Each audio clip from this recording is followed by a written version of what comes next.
Friends, ఇప్పుడే నిన్న వార్త ఈపీఎఫ్ఓ ఖాతాదారులకు గుడ్ న్యూస్ చెప్పిన కేంద్రం అంటూ వార్తలు అయితే వస్తున్నాయి. ఫ్రెండ్స్, మరి ఏంటో గుడ్ న్యూస్ అనేది చూసేద్దాం. ఫ్రెండ్స్, వివరాల్లోకి వెళ్ళే ముందు దయచేసి లైక్ చేసి షేర్ చేసి సబ్స్క్రైబ్ అయితే చేసి మరిన్ని లేటెస్ట్ అప్డేట్స్ కోసం బెల్ ఐకాన్ అయితే క్లిక్ చేయండి. ఫ్రెండ్స్, కలెక్ట్ చేయకుండా వివరాల్లోకి వెళ్ళిపోదాం. ఫ్రెండ్స్, ఈపీఎఫ్ఓ ఖాతాదారుల ప్రయోజనాల కోసం ఎప్పటికప్పుడు అప్డేట్స్ అందిస్తుంటుంది. అయితే ఉద్యోగులకు మరింత సామాజిక భద్రత అందించేందుకు, ఉద్యోగుల నమ్మకాన్ని నిలుపుకునేందుకు కొత్త స్కీమ్ అందుబాటులోకి తెచ్చింది. తాజాగా నవంబర్ 30న కొత్త పథకాన్ని ఆమోదించింది.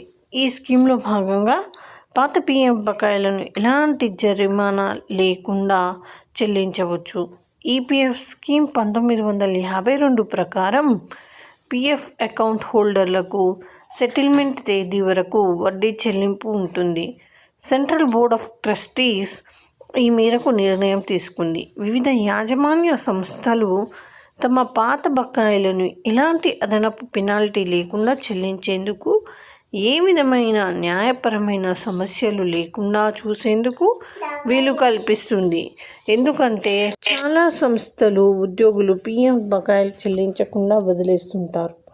అయితే తర్వాత చెల్లించాలంటే జరిమానాతో చెల్లించే పరిస్థితి ఉండేది. ఇకపై ఆ పరిస్థితి ఉండదు. 2024-25 ఆర్థిక సంవత్సరం బడ్జెట్లో ప్రకటించినట్లుగా ఎంప్లాయ్మెంట్ లింక్డ్ ఇన్సెంటివ్ స్కీమ్ ఇది. అయితే 1952 ఈపీఎఫ్ స్కీమ్ను సవరణ చేసేందుకు కూడా సిబిటి బోర్డు ఆమోదించింది. దీని ప్రకారం సెటిల్మెంట్ తేదీ వరకు అకౌంట్ హోల్డర్లకు వడ్డీ చెల్లింపు ఉంటుంది.